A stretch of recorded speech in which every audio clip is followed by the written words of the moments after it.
Hi there, Envoy. It's Kato here with a guide to Avowed, going over the treasure maps and their destinations in each of the 4 main zones of the game. Excluding the totem clues, because I completed the totem guides already, you can find them linked below, there are a total of 12 treasure maps in the base game, each leading to a well-hidden, unique item, and possibly materials and coin. I myself like the exploration and discovery aspects of this game, and I'm hoping some of you do too, so for each entry I'm going to show where to get the maps first, as well as their illustrations, if you feel like pausing to do a little treasure hunting yourself. And after that, I will show the destination of those maps as well as the unique rewards. In case you were curious, the treasure maps are not required to get the treasure itself. So if you know where that loot is, maybe using the chapter points in this video, you don't need to fuss with the treasure maps at all if you'd rather go that route. So let's go unearth some treasure, starting with Dawnshore.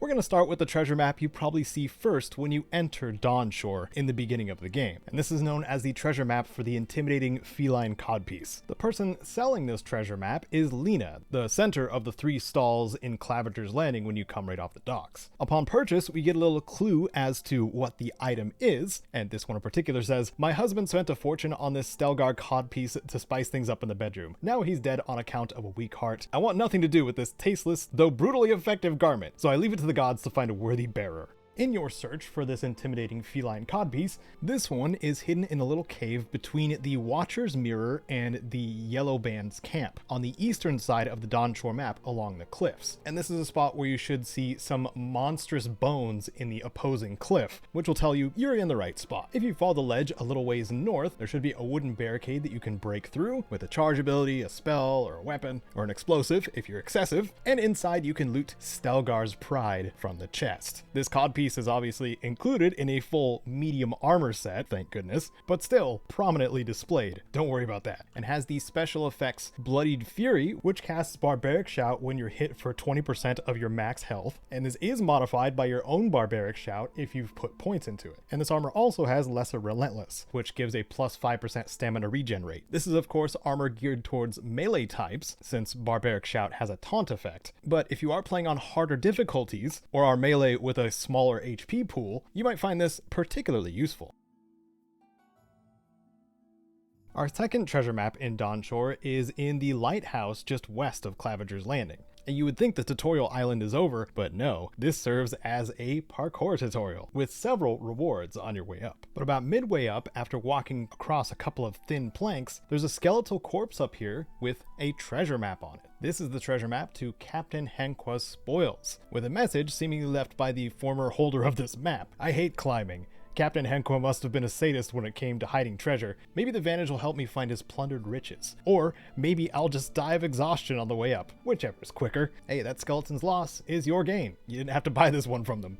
So after grabbing this treasure map from the skeleton that just kind of gave up, this one is found near the arch of the old Pargrun wall. Pretty easily spotted if you're to the west of Paradis, but just follow the river north and you will eventually run into it. Captain Henqua did cleverly hide this treasure though, because this is hidden in a cave that you reach through swimming in the water, marked by these orange-tipped aquatic plants. Emerge in this small cave and you will find a chest nearby, as well as the Wind and Wave shield dead ahead. The Wind and Wave shield's effects are lesser quickness, which is plus 10% move speed, and lesser freeze-proofed, which gives you plus 20% resistance to frost accumulation. I myself like keeping this shield around for utility's sake. So for example, if you grab the Arcanist boots from the Claviger's Landing lighthouse and wear the shield at the same time, that's a 20% move speed boost to explore the region a little faster. Also, the inside of the shield has a cool wave design, which is a nice touch.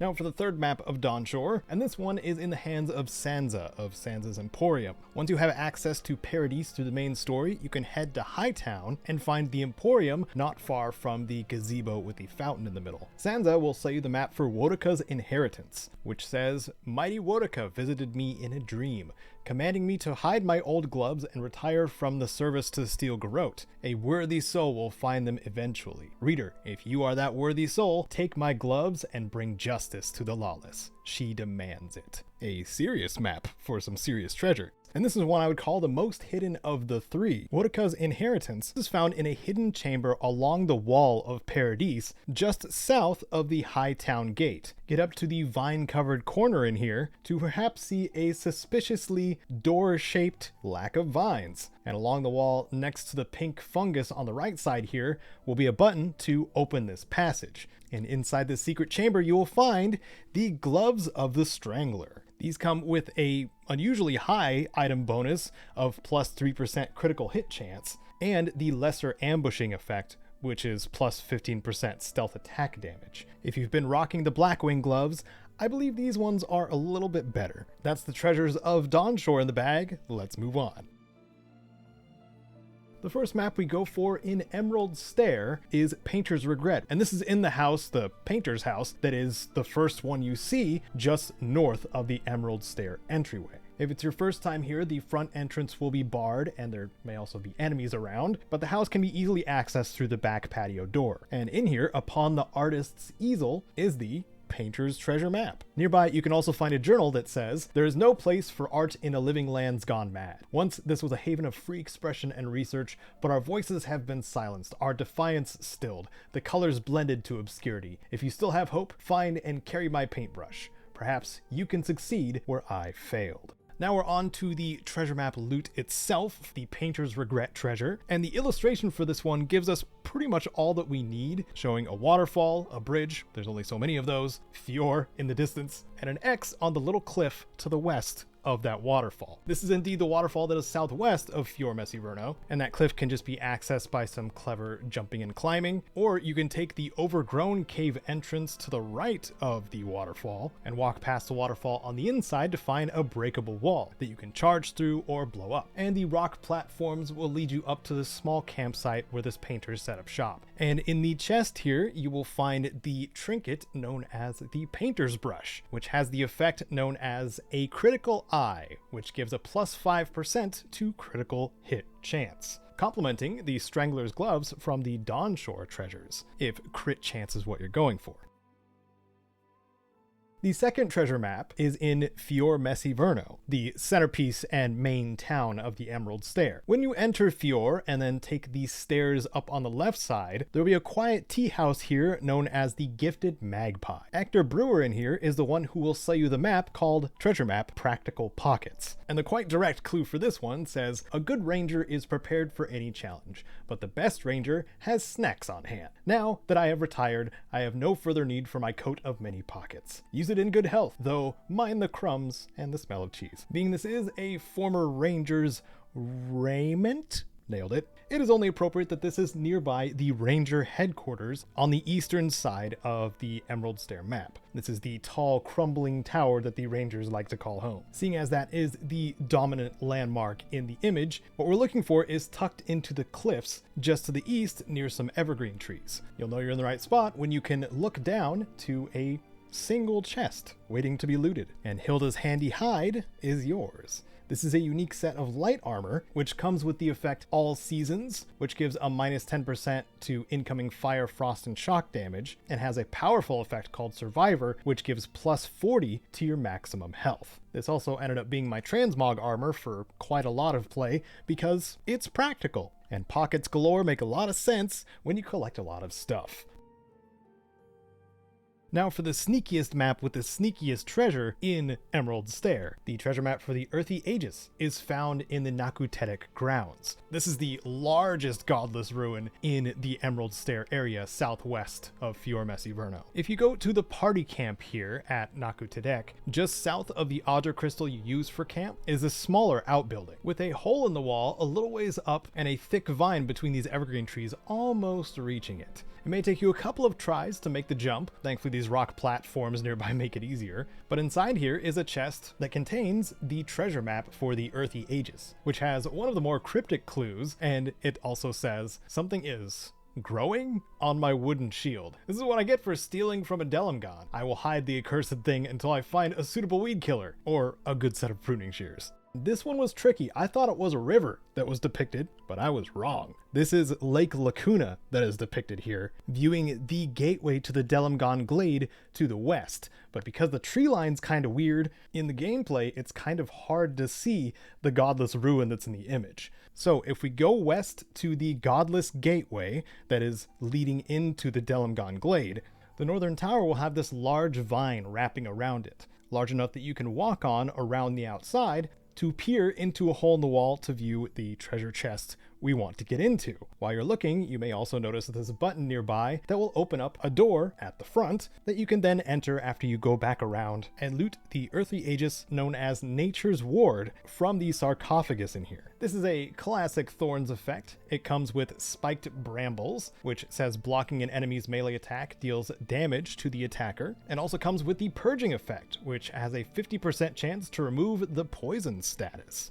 I am interested to know what degree of damage to the attackers this shield dishes out, because I haven't played with shields very much. But it's useful one way or another, either as Audra or not. On to the next zone.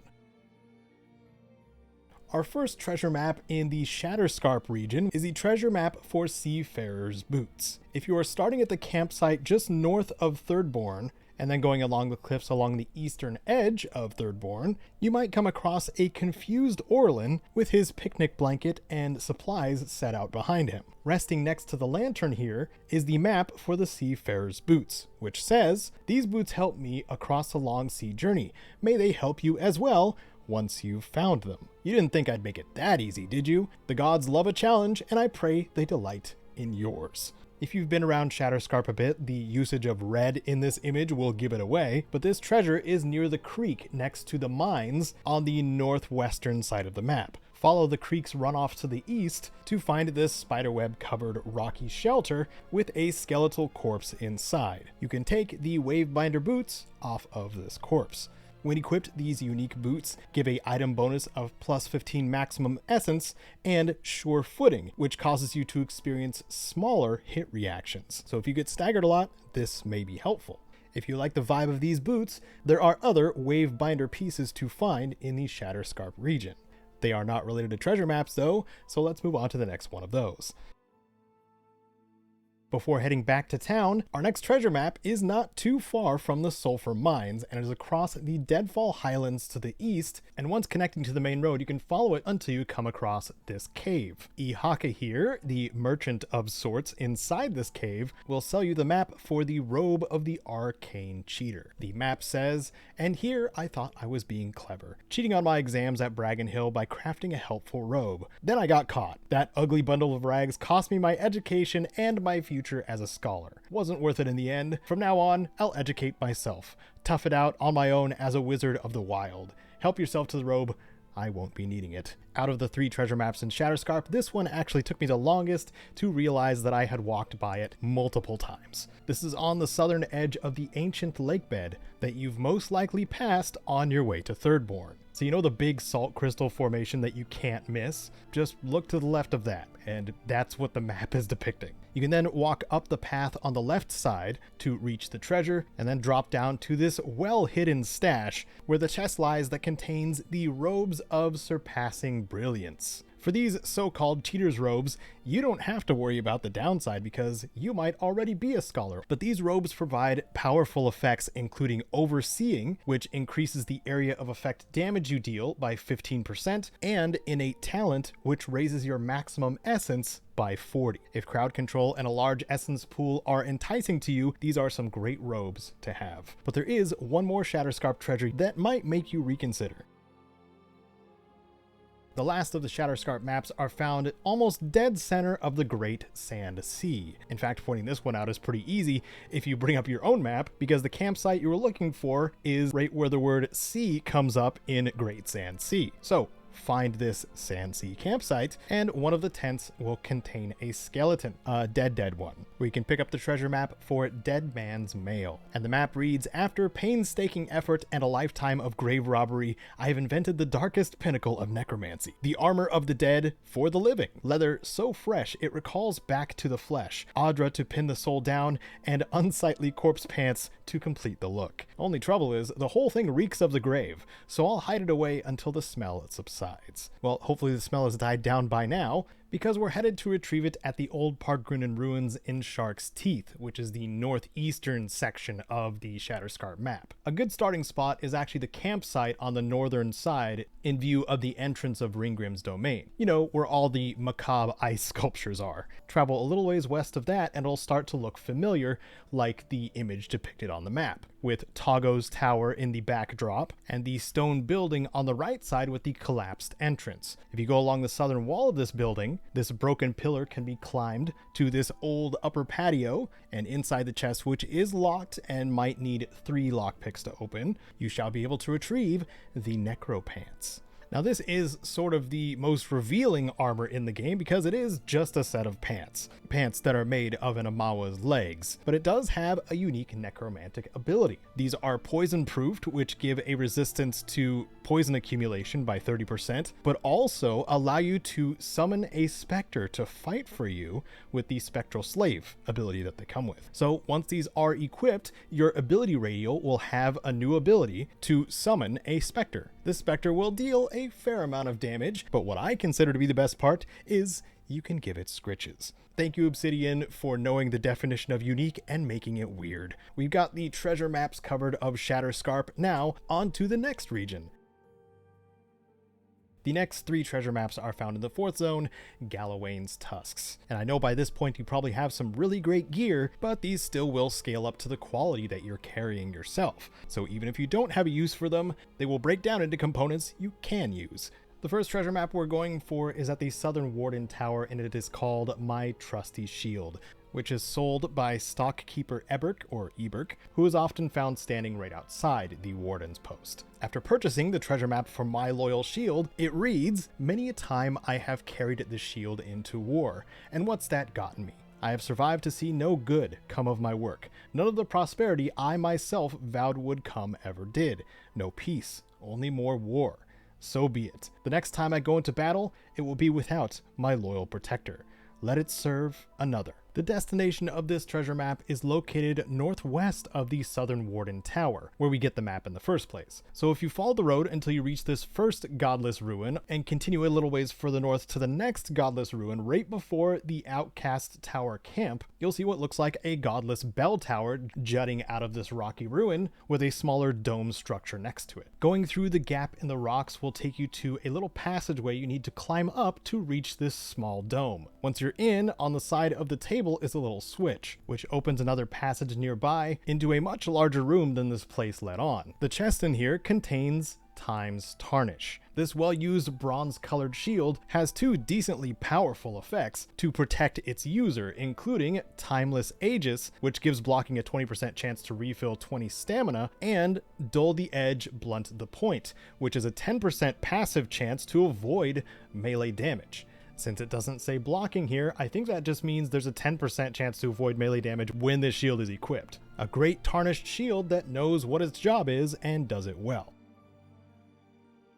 The next treasure map for the ancient Arrowhead is found in the extra smelly cavernous area, which is found via the tunnels near the Writhing Ruins. If you start at the Southern Warden Tower and take the bridge on the Writhing Ruins down through this tunnel, this mucus-covered area contains a skeleton at the far wall. You can loot this treasure map from the skeleton. This is clearly not a trap, and grabbing the map from the skeleton will result in no encounters with beetles whatsoever. The map for the ancient Arrowhead says, "I found a strange arrowhead in the caves, where I'm not allowed to go exploring. But that's okay, I've hidden it so I can find it again when I finally grow up. Now it's just a question where I hide the map. Maybe in that abandoned beetle's nest? Right, it's sure to be safe there." Even though this map shows Solace Keep, and it should be fairly easy to find, this one actually took me a while finding the correct cliff that this was hidden on. So if you find the first abandoned farm on the road towards Solace Keep, go to the cliff just northeast of it, past this rock face jutting towards the road, then turn around. Behind those jutting rocks is the locked chest that contains